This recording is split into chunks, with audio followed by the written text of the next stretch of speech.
Hello, everyone. Welcome back to another episode of Rapid Results with Andrew Weiss. We have incredible duo guests today. My first duo guest on the show, Shawn and Juli Lechuga with Wellness Shop 365. And when I was talking to them before this call, I'm like, they actually know what they're talking about. They really care about you. They care about your health. They care about your business. And so I'm excited to get into some wonderful topics today. And a little bit about Shawn and Juli. Well, first we'll start with Shawn because Juli was being a lady and letting Shawn go first on things. Shawn is a master coach in nutrition, exercise, and mindset. He has a Master of Science from Regis University and a host of certifications. He has a personal triumph over colitis, alcohol abuse, and depression, and that helps fuel his passion for helping others overcome challenges. He's the founder of the Wellness Shop and offers support in defeating energy depletion, weight issues, and anxiety through tailored lifestyle changes, nutritional counseling, and exercise plans. And now for Juli, she is a healing and treatment specialist with expertise in biofeedback, auricular therapy, hope I said that right, and integrative nutrition. And she emphasizes gut health as the foundation for a pain-free, inflammation-free, and energetic life. She's overcome fibromyalgia, a miscarriage, and childhood trauma to help her be a leading authority in gut health. She's empowered hundreds to heal from within, enhance performance, and improve lives without pharmaceuticals or invasive therapies or needles. And so I'll let you guys answer the first question to start us off. What's the biggest and best accomplishment you're most proud of? I guess I'll go first since you, but honestly, I was thinking about this, Andrew. It's overcoming my personal doubts and fears, really, and getting out of my own head and being able to put my foot forward and go for it, whatever I want to do, instead of having those doubts creep up on you. Or there were so many times in my life in my younger years where I'd want to do something, and then in the back of my head someone would say, you don't want to do that, you'll just fail, or they'll laugh at you, they'll think you're stupid, they'll think you're the and I would just give up on it. I would give up on great ideas because I would talk myself out of it. And now it's the birth of this business, and it's for everybody out there. It's not just for me or Julianne. It's for all the people that we can help, and who wants to join our community and come along for this health journey and this ride with us.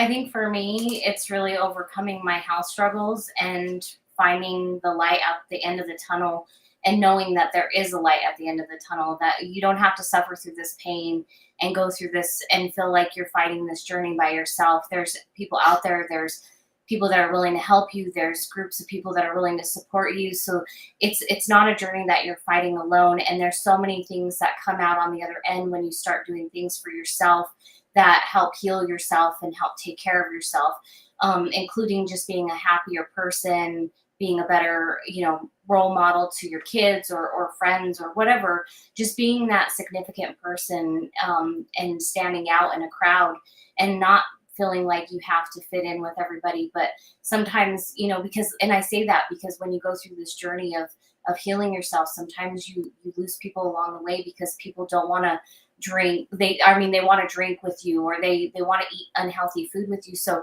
unfortunately, it's really finding yourself and finding that internal person that you love and you care for, and taking care of that and healing it up from the base up. No, I love that. And real quick, tell the audience, you guys met at Regis, it sounds like? We actually met at the college that we were at first. It was a community college, Arapahoe Community College here in Littleton, Colorado. Both of us were kind of on different paths at that time. I was working at the school full time, and she was, were you at the end? You were kind of in middle end. I was in the middle to end of my studies. I was going to school for nursing. Yeah, which then obviously had changed. But I was at the end of my associate's degree at that time, and then she ended up working in the department I was in, and we ended up becoming friends, and from there. Now married with kids. I love it. 13 years this year. 13 years being married? Yes. In December. Yep. Wow, congratulations. Oh, it makes my heart so happy because I know like 21st century, 13 years is like 50 years nowadays. So Right.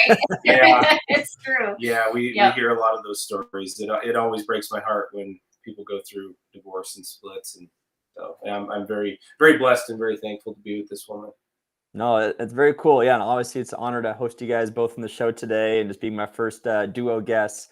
So we'll jump into our first questions. I mean, obviously what you guys have overcome physically is quite impressive. I know there's still thousands, if not hundreds of thousands of Americans and people around the world struggling with what you guys were able to overcome.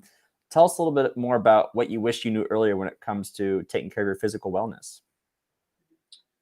I mean, when I was younger, I took so many things for granted. But the biggest thing is, to stop listening to what everyone tells you, what is good for you and what is not.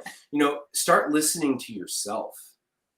And so many people do not do that. They just don't sit, and really like, okay, what is my body wanting right now? Or am I just going through the motions and hanging out with these people just because it's out of habit or out of fear of losing friends, like we talked about. We lost a lot of friends along our journey, and I mean, it is about listening to yourself. But also, the other thing is when you talk about like physical activity and nutrition and things like that, is people, they think too much about it and then they overdo it. And we talk about over exercise all the time, and I watch you all the time on social media, Andrew. You're hitting it hard. But there's like a line where you don't need to be doing 2 a days 7 days a week to be in shape. That's Yeah. just not, that's just not something that's going to be, healthy for you. So it's like doing that research, that self research. Everyone wants that magic pill or that video or that person to tell them exactly what they want to do or what they have to do to become healthy, when it actually resides from within. I kind of wish like I would have known at least some of the basics so that I could prepare myself, because I wouldn't have done the things that I would have done. Like, I thought I ate relatively healthy, and when I really started looking at the overall picture and what food really is and what food isn't, I realized that there is a very big gap in the United States, that we have this misconception, and it's basically what's pushed on us to believe that there's a lot of food out there, and it's really not. And if I would have known a lot of that, I would have saved myself a lot of heartache and pain of dealing with some of the health issues I went through.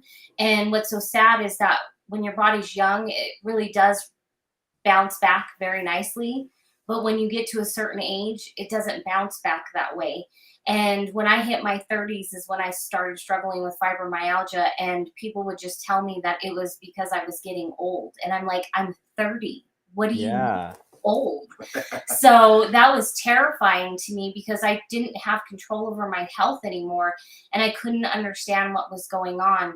And so really having that education and knowledge, to know what exactly is going on before I get to that point and what can I do to prevent that, would have been a huge game changer for me, because I probably wouldn't have gone down that direction that I did and struggled as hard as I did for a while there. Because if anybody knows anything about fibromyalgia, you basically wake up every day feeling like your whole body is in pain from your head to your toes. It does not feel good. You don't feel like getting out of bed. And then talk about what it does mentally for you. You become depressed and everything else. And so really it is such a heartache. And so I want to throw that out there. Knowing and at least educating yourself young is so much better. But don't take care of your health when it's too late. Do it when you still have time, because that's when it's so much easier to deal with and recover and rebound. Otherwise, you're fighting against a clock. Yeah, and I'll just add really quick, and that onto what Julianne just ended with, is that message extends to not only people that are dealing with these health issues, but this is for people that find themselves feeling pretty good and feeling pretty healthy. We're here for preventative healthcare. Take care of your health now before you're forced to take care of your illnesses later. We talk about that all the time, and understanding that food is a drug. It can either heal you or it can kill you. Yeah, and so I love what both of you touched on, and of course, I want to ask each of you about what you both individually talked about. With Julie, you mentioned I used to know what I thought was eating healthy. Can you tell us more, like what people think is healthy, but obviously it caused you fibromyalgia. So tell us more about that. Yeah, so like there's a lot of food out there. You go out to eat and you're like, "Oh, I'm going to have a salad or something." And you think you're doing something really good for yourself. And what's so crazy is you turn around the ingredients to that dressing and it has omega 6s and all these things that cause free radicals and endocrine disruptors. And then you're talking about the vegetables that probably aren't even organic, which has a lot of pesticides and herbicides, and those are endocrine disruptors. So females, when you're dealing with hormone issues, think about what you're putting in your body. And this is really big for females because unfortunately, once you get past that stage where your body stops making the progesterone and your ovaries stop working right, then everything goes to your adrenals. And if your adrenals are taxed and you're not healthy, and you're also putting a lot of stress on yourself from external resources, from endocrine disruptors to environmental stuff, your body is not going to make hormones the same way, and it is going to be a wreck. And so if you're looking at getting pregnant later in life or doing things like that, this is huge to listen to, because trust me, if your hormones are not doing what they're supposed to be doing, pregnancy is the least of your problems, because you're probably not going to get pregnant at that point. So just really paying attention to those things that you're putting in your body that look like they're healthy. I mean, there is so much crap out there that you have no idea. Just because you get a piece of chicken with very little on it, think about what it's cooked in. It could be cooked in canola oil, and the canola oil is omega 6s. So it's really important to be mindful of where you're getting your food and how it's prepared, and just everything from the base up. No, that's fascinating, because I know like most people are going, oh, if I eat chicken, rice, and salad, like I'll be healthy, like I'll be fine. If I eat broccoli, like I'll be good. Geez, so it sounds like you guys spend a lot of time and effort really researching where each bite comes from. And it sounds like you can never go out to a restaurant ever because you have no idea how Well, they make that food. here's the thing, you can, but if you're getting your least amount of meals are out and about, that's where it's better. Like, it's okay to splurge, it's okay to have those moments, but it's what you do all the time that matters, as opposed to what you do every once in a while. So trust me, consistency is so important, and you just need to be mindful of that. Just being aware of what you're doing, that is bigger, and the benefits are way above that. And so tell us, and I don't know if you're able to point to certain food habits that you had. Like, could you nail down, like, oh, by eating these foods specifically, well, I guess it's probably your whole diet that caused fibromyalgia, and I guess, and then are you able to trace what specifically caused your fibromyalgia, I should say? Unfortunately, I can tell you one of the biggest culprits out there is gluten. And a lot of it is Wow. because it has a lot of chemicals in it. Nothing is really organic or without pesticides or herbicides inside the United States. So unfortunately, it may not be the actual gluten itself, but it is what's the chemicals in it that cause that reaction. And so a lot of autoimmune diseases have been linked back to gluten. I hate to say that, but it has been linked back to gluten. And dairy is unfortunately close behind it. And a lot of that has to do with, depending on where you're getting your source from, it could have antibiotics in it. It could have similar stuff, like where it's not, the animal itself is not grass finished, like where as far as like what it's what it's eating. And so there's chemicals in what that they're taking in. And so really, it's unfortunately quite a saddening thing that those two things are very hard to get clean here. But if you ever go out of the country, enjoy. Yeah, yeah, that is wild. Like I have some friends who are gluten free in the U.S., but then once they go to Europe, like they can eat all the bread they want and no no repercussions whatsoever. They have wonderful restrictions over there that allow their food to be good, like grown good, sourced well. They put a lot of thought behind it, and they do protect their people a lot better. I don't want to speak badly about the U.S. There's some wonderful things that we do here, but I'm just saying that there are some things that unfortunately we don't restrict here. And because of that, that is so true.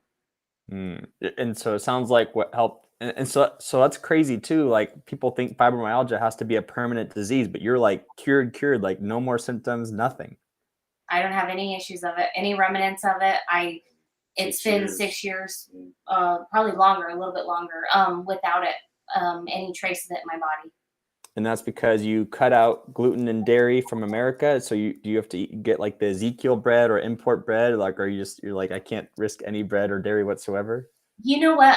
Every once in a blue moon, I'll have a piece of bread or something. So like I said, but it doesn't taste the same. So I used to be pretty addicted to it, but I don't, I actually don't have that same craving for it. And now we do a lot of stuff that has almond flour in it, or cassava flour, things like that. And we'll make our own stuff in house, but there are some wonderful breads out there like Unbread. I love that brand. They do almond flour. And there's other brands out there that are really trying to make headway for people that have celiac issues. And I'm not celiac, so that's not something I had. But I think with an autoimmune disease, it would be pretty close. It was gluten sensitivity. And some people that have gluten sensitivity, a lot of people think, or they go into their doctor and their doctor says, you're not celiac, so you're fine. And they think they're crazy. And really, at the end of the day, gluten sensitivity is really an unfortunate thing because it can mimic a lot of symptoms of celiac without having the test that shows that you're celiac. So you're not crazy. You are dealing with some pretty heavy health issues if you're dealing with them. And you're not alone. No, and thank you for sharing all that. And that's obviously very, very fascinating because it's just like I always like to say the greatest trick the devil ever pulled was making the world believe he doesn't exist. And so if you have no idea what's causing all your health problems, you're like, what the heck, God? And what the heck, world? And so helping people recognize, oh, actually, it's because of your gut health is what everything's going wrong. And so and so Shawn, tell us more about the workouts thing you mentioned, because I feel like, America is mostly obese, and I'm sure a lot of it is diet, but also I think it's because a lot of people are stagnant, that they're not putting enough exercise into things. And so it's interesting how you say how you're more worried about people over exercising than under exercising. I'm curious if you expand upon that. Yeah, I mean, it's not that's not the only worry. Yeah, of course. It's also getting in there. But the food and the exercise always go hand in hand. So if you're eating poorly, you're not going to have the motivation and the drive to even get into the gym. You're going to be tired. You're going to be lazy. You're probably not sleeping well.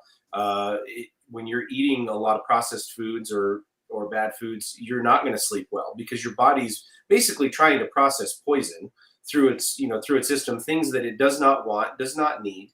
So it's like, how do I get this out of here? So you can't actually get into a restful night's sleep. Well, then that throws your day off the next day. So in your mind, you have good intentions. You're like, oh, I'm going to go to the gym tomorrow. I'm going to do this, that, and the other.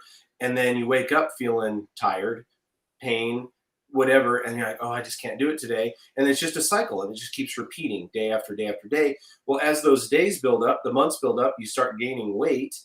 And it just, it's just an awful cycle.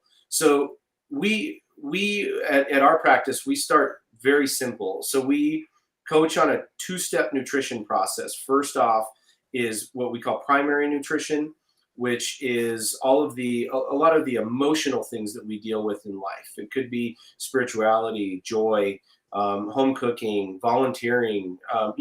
We have 13 different categories in our Wheel of Life, which you can go to our website and find that and take that Wheel of Life assessment. But unless you're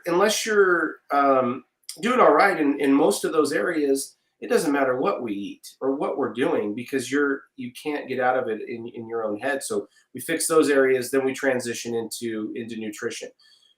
Once we get onto a nice plan, week 2, 3, 4 weeks, you start gaining more energy. You get better sleep.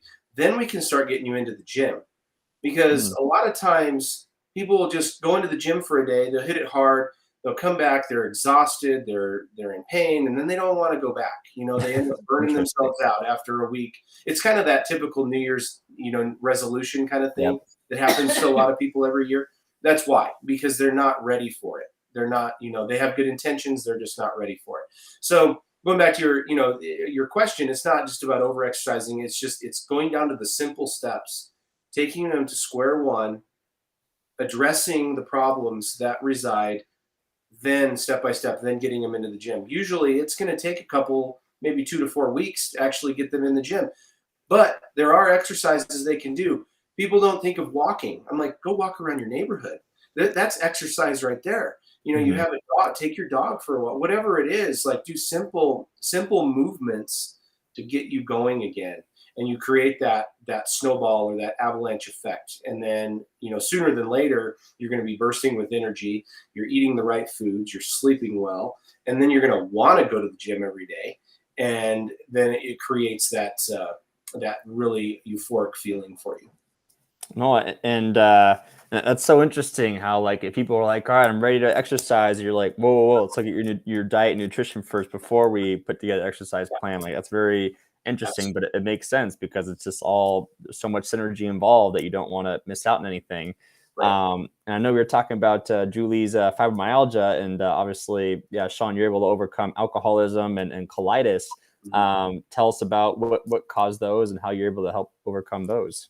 I mean, looking back at, with the alcohol, it was just a life of, where I thought was, freedom, and kind of I could do what I wanted to do, and hang out with my friends, and, just kind of, live it up. And at first it started with, some weekends here and there.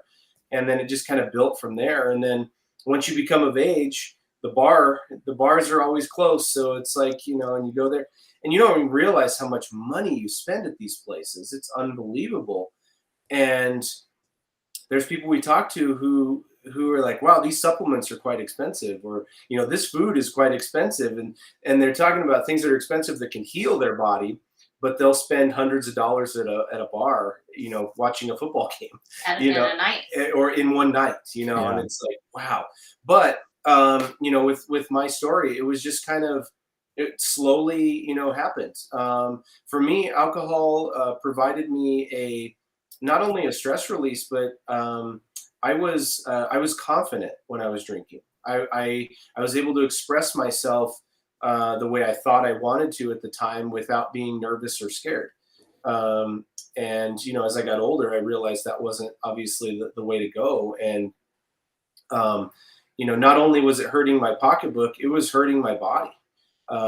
It was, I was gaining weight and I wasn't feeling well. I was calling into work a lot. I was, trying to sleep off, my hangover, whatever it was. And, soon realized that, man, this is not, who I want to be. And, I was able to, get help through friends and mentors who weren't, obviously drinking. I had to step away from that environment and those people. And those people who I thought were my lifelong friends, a lot of them were unfortunately drinking buddies. And, and it wasn't them. I wasn't blaming them. It was myself. I was putting myself in those situations. And, and all those people from my past, I wish them well. I forgave them. I love them, and I move on. And the colitis was a result of the drinking. Honestly, Wow. It was a result of the drinking and obviously the bad food. Because what goes along with drinking is you're eating bar food, or you're getting late night pizza, or whatever it is. You don't care. You're not thinking in the right state of mind when you're in those moments. So that all added up, and then obviously we talked about before, when you're eating and drinking that way, you're not exercising. Where you might go out for a day and do something and then think in your mind that you did something, you're like, oh, I got my workout in. Well, yeah. And then you go and spend the night at the bar and just undo everything. So, that, like, the biggest thing that got me out of that hole was finding friends and family and mentors that were not a part of that scene.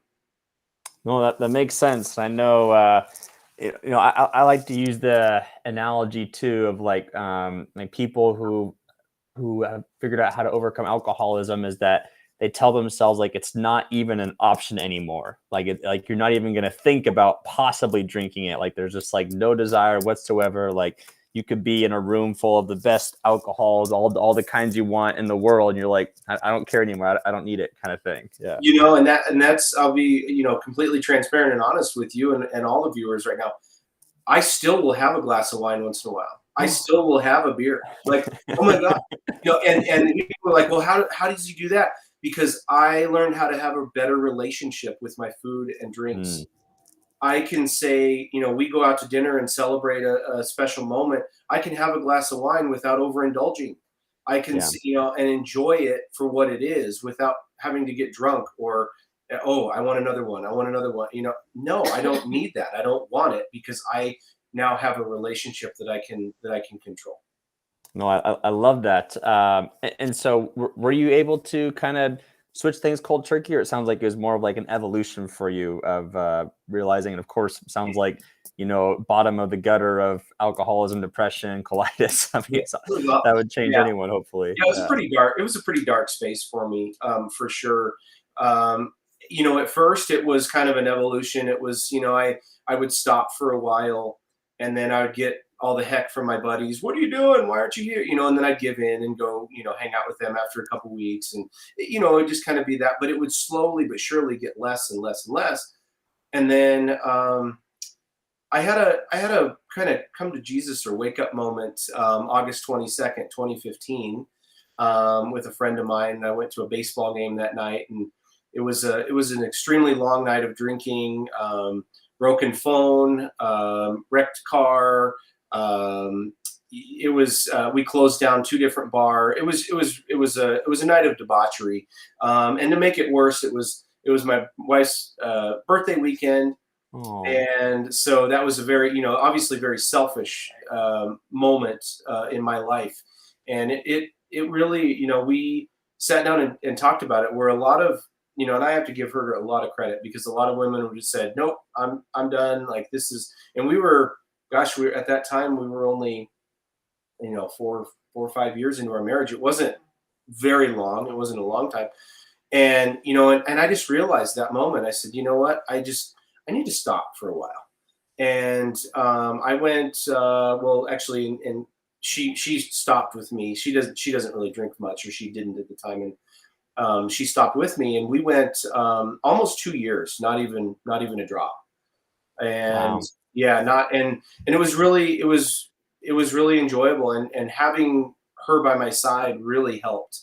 And because there was a lot of challenging moments that I had, trust me, like where I'd want to go drink, or at the time my buddies were doing this, that, and the other, and they invite me out for this and that. And I just said no, and that's where I did lose a lot of friends during that 2-year span. And like I said, now, I mean, we're able to, enjoy a drink once in a while, and that's it.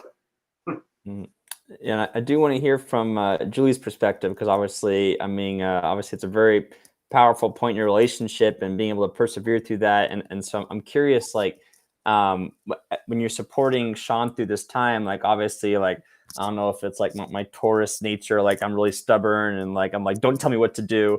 And so I'm sure like Shawn might have felt the same way with Juli's like, oh, maybe you should calm down a little bit. And Shawn's like, what? Like, I can do what I want, kind of thing. So I'm curious, Julie, from a wife perspective, like, how do you help support your spouse with like drinking and not drinking and all that? Yeah, sorry, I got an eyelash in my eye. You're good. I wasn't crying. But Okay. no, it was one of those moments where I, when I had agreed to marry him, I was like, we're in this for, I truly stood by my vows, and I'm like, I'm willing to help support you, but you have to be willing to help yourself. So if you can't meet me on this journey where we're going to come together on this, then I can't be on this journey. Like, this is, I grew up in 2 different households where alcohol and drugs were abused heavily, to the point where I was neglected as a child. And so this was traumatic for me. And, but I had also gone through a stint before meeting Shawn where I went through an abusive relationship as well. And so I knew that he wasn't abusive. He just needed some love and guidance. And he was in a path, like on a path where he was only following what he had known. And so for me, being kind of coming back from my background and where I had come out of, and he helping me out of a relationship that wasn't healthy for myself, I wasn't going to let him down either. And so really it was coming to a point of agreement, like if we're going to do this, we're going to do it together, because we're not on this journey alone. You're not on this alone. I know I don't drink a lot, but I'm willing to still stand beside you and not drink, until or ever again. I don't care. For me, it didn't matter. Like, alcohol has never been my thing. I never was a drug user. I grew up in it. And so for me, it was one of those things that I was actually more terrified of it than I was willing to accept it. And so I basically, we sat down, we made a pact, and that was kind of how we approached it. And I don't feel like there was ever a point where he got weak or anything, at least not that he ever said to me. But if he did have a feeling where he, wanted to talk or get something off of his chest, I was always there to listen, like always a support system. Well, I love that. Love that. Well, and thank you for sharing that journey, because I know that a lot of people struggle with this, and so it's good to know, like, that there is a light at the end of the tunnel. And so, like, yeah, my cousin, he just recently gave up alcohol, and he's just like, why didn't I do this sooner? Because so, that's good to hear too, that like even after giving it up, you're still able to have a healthy relationship with it, and just like not have it control you anymore, have it give power over you anymore. Like, oh yeah, of course I can have a glass of wine or a champagne glass and it won't destroy me, kind of thing. Like that's pretty cool and impressive too. I want to transition a little bit and talk a little bit about Western medicine and Eastern medicine, because I know, obviously, I'm sure there's pros and cons to both, but I'd love to hear your overall thoughts on that, why you take certain methods, why you wouldn't take certain methods, and just kind of tell us about that a little bit. So I'll take a stab at this first, because she's going to have a lot more in-depth answer for you regarding this, because of where her doctorate lies and all of that. But I know I can speak for both of us when I say Western medicine is needed in certain areas. We do need doctors, we do need hospitals, we do need there's a lot of controversy back and forth where they say, well, these naturopaths or these holistic doctors, they're against Western medicine. We are not against doctors. They have their place, and that's very important in this world. And I just want to state that before we answer this question for sure, because we wouldn't be able to survive without them. Now, what our future and our vision lies, like where we see this, is where we can live in harmony together, where we know a lot about nutrition and a lot about kind of how food works and the mind and things like that, where we can work with doctors to help them, where health and wellness coaches are needed in this world, big time, where doctors, and it's not their fault, they were not educated in this stuff. They were not, that this wasn't a part of their education and their their curriculum. So that's okay. That's why we've done that. That's why we're certified and we've graduated in those areas, because that's where we can come in. But as far as the details, I always love hearing Julianne talk about Western medicine versus Eastern medicine and how they can live in perfect harmony. So I'm actually in completion of my doctorates of natural medicine. Yeah. But I really love, and the reason why I left this topic is because I was going to school for nursing. I was actually a certified nurse assistant for years. I loved being able to work with other people and help them. But what I found was a little bit conflicting is a lot of Western medicine is trying to be more a Band-Aid. And there's great places for them. They do great with a lot of things out there with cancers. They do great things with emergency surgeries. There's such wonderful things. But we've talked to many doctors, and they've all said that nutrition was not in their repertoire of their education time. And so with that being said, they don't really have that knowledge base to help you have that preventative. And that's where we come in. And that's where I think that both of them can really come together. And that's where Eastern medicine comes in, because they really take the stronghold on both energy medicine, food and nutrition, as well as mental and spirituality. And that's where a lot of things get left at the door in allopathic, because it's more about, what's the symptom, where's the issue, and how can we handle it right now? You know what I mean?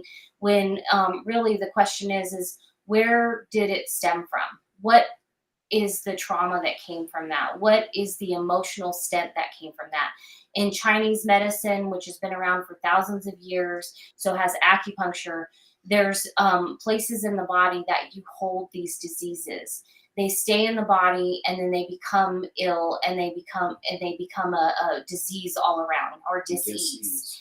And so really that's what it boils down to, is like, if you have anger and you never let it go, it could be from childhood, and that's in your liver. And if you've lost a loved one and you're struggling and you can't get past it, and your lungs start being a problem for you, that could be grief. So there's things that your body holds on to that you can't release it without the right protocols. And so there's wonderful medicines out there. And then food is another thing. So if you're having damage to that liver, and then you're drinking to kind of heal up those wounds, or at least the way you think you're healing, you're creating more damage. And then that's sticking it to the liver even further. And then your liver becomes cirrhosis or fatty liver disease or something like that. And now your whole body is ill. You have jaundice or things like that, of disease that takes over. And so really, this is where things come into play, where the emotional part is huge. The nutritional part is huge. The energetics are huge. Releasing this energy from the body and allowing it to start healing up is such a crucial part. And that's where Eastern medicine comes in, is a lot of what I do, or what we do really, as in all that we do in alternative. It really encompasses that Eastern medicine that has been around, and it's bringing it to the forefront, because it's always been there. The problem is that the United States didn't really acknowledge it until Eisenhower, and then that's when it all came into play. But really, we're talking about things that have been around long before us. And if you go to England or China and stuff, they actually go to a holistic doctor long before they go to their allopathic. Wow, interesting. So it's reverse, and that's why I said we could help be that preventative. And then if you need that emergency, the doctors are there, and they are definitely there for you, and they're good people. But it should be both. It really should be a combination of both, because we both bring so many wonderful things to the table, and we can help people thrive and live their best life together. Oh, I love that answer, and I'm glad that you're able to see pros and wins for both sides. And maybe there isn't an answer on this, but like, is there like a generalization, like, oh yeah, definitely go use Western medicine? Like, if you break a bone, or if someone stabs you, like, please go to a hospital. Don't use a crystal and pray it away. Like, go to a hospital immediately. Yeah.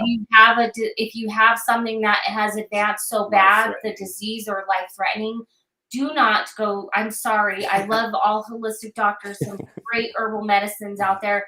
But it is really hard to move past something that's already in a true disease state, like full on injure, broken stuff. It's really not a good place to go. I'm sure there are some out there that could, but I would not. There's a lot of people that I would not recommend in that state. No, it makes sense. So it sounds like, the Eastern's more like preventative, and if it's like early stages of something, like definitely utilize it. And then obviously, if it worst comes worst, I'll go to Western kind of thing. Oh, just like what you said, like in England, and what was the other country you said that does that first? China. It's a lot of European and Asian countries. Yep. And tell us, obviously, you guys have your own Eastern medicine products on your site. Like, which ones are your favorites that you guys personally like to use, or what are the most popular and why? And tell us a little about that. I mean, we treat all of our patients on a bio-individual level, which means that everyone is different. So we have some pretty special equipment that they will scan them, and it'll actually tell them exactly what they need or don't.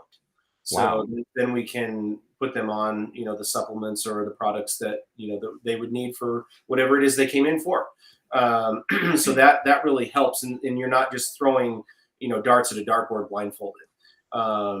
And, that gives them the best and most optimal, way of becoming healthy again. Is honing in on exactly what they need, and that same equipment can actually tell us what foods that they're sensitive to as well. So that really helps, because we earlier in the show we talked about health foods where it could be vegetables or fruits or whatever. Well, they could have an intolerance to that at that time, and they don't even know it, and it's causing other things to go wrong. So that really helps. And it's temporary. When we would say Yeah, that yeah. you have an intolerance to something, let's say you have an intolerance It's not to a permanent, broccoli. not a permanent allergy. It's not a permanent allergy. If you work on healing up the gut and you get it in the better place where it's processing correctly and detoxing correctly and things like that, your body can actually eat these foods again. Not everything out there. Like I said, gluten is one of them that I don't. It's really hard one, and so is dairy. But there are other things out there. So, like, let's say you do eat vegetables and you find that every time you do, you get gas or bloating or things like that. It's a sign that your body's not responding well to it. And really, you should take a step back and look at least taking it out of the diet for a temporary time being and healing up the gut and getting things back on track and doing possibly a cleanse or detox or something like that and getting things back on track. And then you can bring it back in because the body does want it. It does need it. And the thing is like the other problem with going back to the nutrition scan, we do the nutrition scan and some of the other stuff because the body needs everything working pretty optimally. And the problem that we're running into is that a lot of foods and things in our environment are lacking a lot of nutrients. Even though the soil isn't as strong as it used to be because of over harvesting and over doing it on the same land and not allowing it to process and die and regrowth. So with that in mind, we are becoming a little more deficient in our nutrients in our actual food. And that's why organic is a little bit better because it still has a lot of those components to it. However, with that in mind, there is still a level that needs to be supplemented in because there is so much that we are still lacking. And the cool thing is that we have machines that can tell us, hey, your body is still deficient in this. We need to pump it up a little bit more until your body can start substituting it on its own. And so there's some wonderful components to that where the machines that we have that work in more of an energetic way are really invaluable because they offer so much benefit to the overall body. And then that way you can keep your hormones working correctly or your thyroid working correctly or any of those things. But one of my favorite things that I like to use besides those machines is I really like doing a lot of energy medicine because I had my own trauma and I know other people do. And almost every single person out there has their own story and trauma and life history. And the thing is it's really finding a way to relieve that and remove that from the body so that it can do its healing process, so that you're not holding on to those traumas and that your body is able to heal up from that. And so that is one of the things that we do is with the coaching as well. We also do healing stuff that's in an energetic form. And it's really hitting on that spirituality and kind of relieving toxins that are held in the body. Interesting. And you keep bringing up this equipment. Did you guys invent this? Like, do you ship it to people? Like, this sounds very interesting. To tell us more about that. No, so the equipment comes from my schooling, but there's other wonderful equipments out there. There's some wonderful stuff out there. But my school personally has some equipment that's come over from Russia and Germany, and they're really wonderfully based. They're almost futuristic. There a lot of stuff out there is really moving towards it, where it can kind of give you a pre-diagnosis before you're fully there. But it's all obviously not at the forefront yet. But as far as it goes, it's some really unique equipment that has been around for a while, and it's done some tremendous stuff, and people have been using it all around in the schools and things like that, the Eastern schools and such. And it's really been quite groundbreaking because we've really been able to see a lot of things that people are, like I said, deficient in, or at least dealing with and processing through, and we're able to help them find the right resources out there. We may not be that resource. We could refer you out, but for the most part, we do quite a bit in our office. Well, very cool. And sorry, one more time. So if someone's like, I want access to that equipment, they have to come to Denver, Colorado for that, or you do like ship out those things? There are some stuff that you can come, we would ask that you come here personally, but other stuff we can do at a virtual distance. And we do offer virtual coaching. I mean, that's, that's plain and simple, and it works really well. But if you want to go more in depth, with the machines that we have, and certain ones, like Julianne said, that you'd have to be here for, but there's other ones that we can do virtually too. And I know there's so many things out there that like tells you, like when you like taking like food tests, for example, like what foods you should be eating and not eating. And like I read the book Eat Right for Your Blood Type, and I'm like, oh, that book makes a lot of sense. And so like I'm type O positive. I'm like, oh, I'm supposed to avoid like pork and avocados and oranges, but I love all those foods so much. And so it's hard to resist a lot of the time. First, what are your thoughts on the book Eat Right for Your Blood Type? Any insights on that? I think there's some validity, and yet there's also still bio-individuality, and also it's also environmental too. I was going to say it's environmental, but it's also kind of like epigenetics. So what's been turned on in your genes and what are still turned off, or what's kind of going on? Did you have is your family like a life full of trauma where there's a lot of issues? You're more than likely going to have a ton of food sensitivities. It doesn't matter if it's going to be to just one or two things. So really, it's becoming very bio-individual. And that's really what it comes down to, because we all have different stories. We all have different lives. We all have different environments. We all have, if you're exposed to mold, you're going to have a lot of sensitivities. Like black mold is so bad for the body, and your body's going to flare up, and you're going to have allergies to just about everything from, perfume to foods to, it could be anything. And so you really, as much as there's a lot of validity out there, there's also, it still doesn't hit on bio-individual.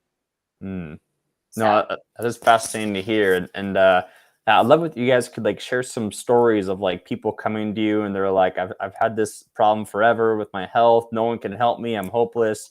And you're like, I got you. And you guys are able to like help them get from like A to B. Like, do you have any favorite stories that you want to share? Yeah, you can go ahead. I thought you wanted to share. Oh, so we did have a wonderful gal that came in. She had been seeing a holistic doctor. She had some good experiences. It wasn't bad. But she met us through an event, and she's like, I just want to try you out. And so we were like, sure, come on in. And so we started working with her. We're like, we're not here to tag on anybody else. We are just wanting to give you as much information as possible.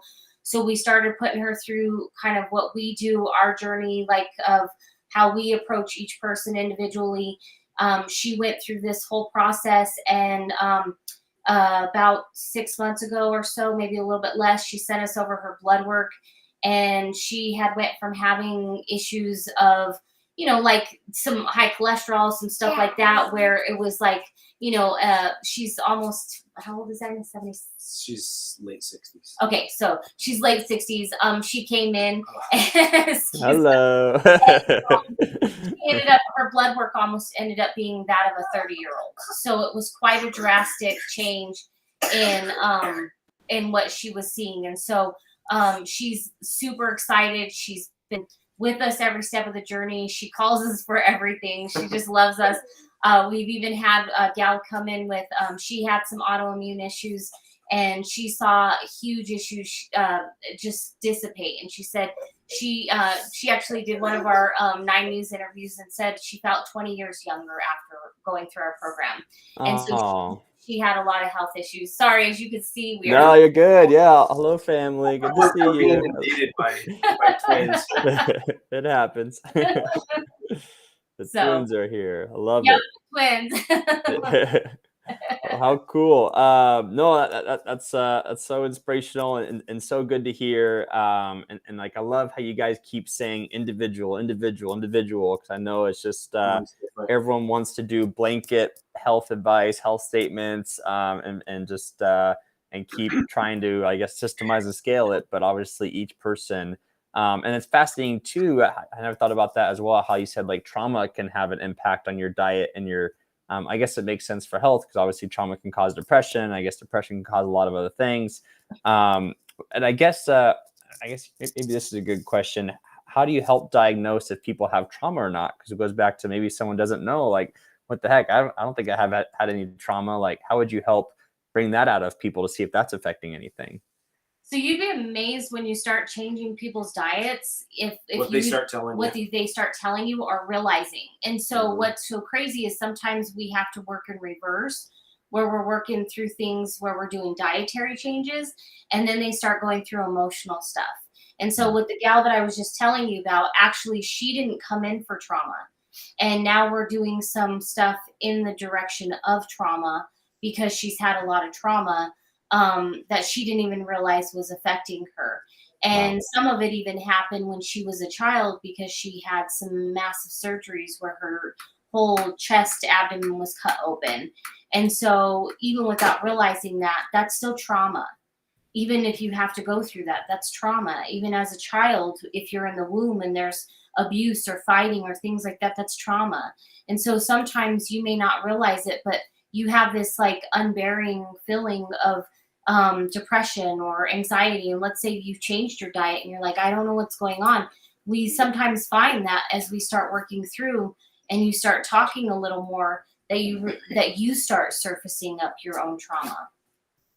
Oh, that's fascinating. Is that yeah? So it sounds like the dieting helped them get clarity on like, oh my gosh, I guess this started happening when this happened, kind of thing. Yeah. So and they can help trace it back essentially. Oh, that's fascinating. Yeah. Well, I'll just ask a couple more questions. Let you guys spend time with the family. But yeah, thank you again for joining us today, and all the guests with the cats and the twins. And I'm sure there's going to be a random elephant or kangaroo going to walk through the room at this point or something. So, It's possible. It's possible. Andrew, thanks for having us Yeah, on. thank you for having us. of course. So last two questions are, well first, so tell us more about the assessment wheel, or I think it's called the Harmony of Life wheel that you want to offer the audience. Tell us about that they can get access to. Yeah, you can go right to our website. If you go to the wellnessshop365.com, that's with 3 S's. And the Harmony of Life 365 Harmony of Life wheel assessment is right there. You can take that. And we actually just dropped 2 new ebooks that have just come out. Well, they should be out late this week or early next. So if you do want those ebooks, one is how to feel. What is it? How to feel like you're 20 again. That's what it was. And then the other one was a men's special for elevating your testosterone naturally without needles or artificial injections. So if you'd like both of those ebooks, we can send those to you, and then we can set up a one-on-one or some way to coordinate and talk about your situation and how you want to fix it. Perfect. And then outside of the website, is there any other ways you want people to get in touch with you or get in contact with you and reach out? I mean, you can email us directly, thewellnessshop365@gmail.com. Or you can, like I said, you can run the wheel on the website that will. And we're also available on Facebook, LinkedIn. We're on both on Instagram. LinkedIn, both on Instagram. I'm only on Facebook, but it's okay. So but we're all over the place, so you could definitely find us. We put content out and things like that to kind of help you live your best life. You can DM both of us anytime. Perfect. Awesome. Well, thanks for doing that. And the last question for today is, what's the one takeaway you want someone to have from listening to this interview today? So there was one thing I did want to share earlier when we were talking about food, just kind of a little tidbit for somebody who's wondering about, health foods, things like that. The biggest lie in the grocery store are things that are no sugar, low fat. What's the other one? Natural flavor. Well, we can go into natural flavors. Yeah, that's the same thing. Yeah. But anything that's like low fat or sugar free, things like that, those actually are going to counteract everything that you're trying to do. Like, people think that they'd rather drink a Diet Pepsi or a Diet Coke. You're better off drinking the regular stuff, because the chemicals and the artificial sweeteners are 1,000 times worse than what the regular stuff is. Wow. And it actually can help you retain weight than do the opposite of actually losing weight. We need fat in our diet, whether people want to admit it or not. Our brains are made up, more than 50% of our brains are made up of fat, and we need to feed our brain with fat. Now, let me clarify by saying, before you go out to McDonald's or Burger King and get your lunch, no, that's not the fat I'm talking about. I'm talking about like things like avocado, cooking with avocado or olive oils, healthy fats, things like that. Sauteing your vegetables in those healthy oils like that, the omega-3s, eating fatty fish, things like that. That is the type of fat that I'm talking about, which is really, well, you'll have to wait just a second, which is really important for your body. Stay away from all that garbage, that low-fat, non-fat, sugar-free stuff. It's trash. And it's really important to remind people just to take care of yourself and do things for yourself that are spiritually connected for yourself. And I want you to take that away today as the biggest takeaway from all this too, because here's the thing. At the end of the day, you can't take care of anybody else if you're not taking care of yourself. And so I really think that that's so important, because we all put ourselves on the back burner, and we all say that we'll take care of that later, or we'll eat better later, or we'll do this later. No, do it now while you're still feeling good, while you still feel like you can do it, because later is definitely fighting against the clock. And at that point, when you're sick and you can't get out of bed, or you don't feel good, or you're depressed, or you're fighting against a lot of other demons out there, it's going to be so much harder to take care of yourself. And so do it now while you have the ability to, and just really make yourself the forefront, because just like us, we're parents, yes, but at the same time, if we don't take care of ourselves first, we can't take care of them. Well, makes sense. Well, thank you again for coming on today, and thanks for sharing all your wonderful wisdom and giving people secrets on how to live healthier lives and hopefully overcome diseases and prevent them in the first place. And yeah, it's so sweet seeing you guys together with your twins and your family and all that. So definitely check out Shawn and Juli's social media, their website, wellnessshop.com, right? No, wellnessshop365.com. Wellnessshop365.com. And make sure to check out their stuff, because I was going through this site. They have lots of great information, a lot of great products. And so we'll see you all next week for our next episode of Rapid Results, and we'll see you all then. Thanks, everyone. Thanks, Andrew. Thank you.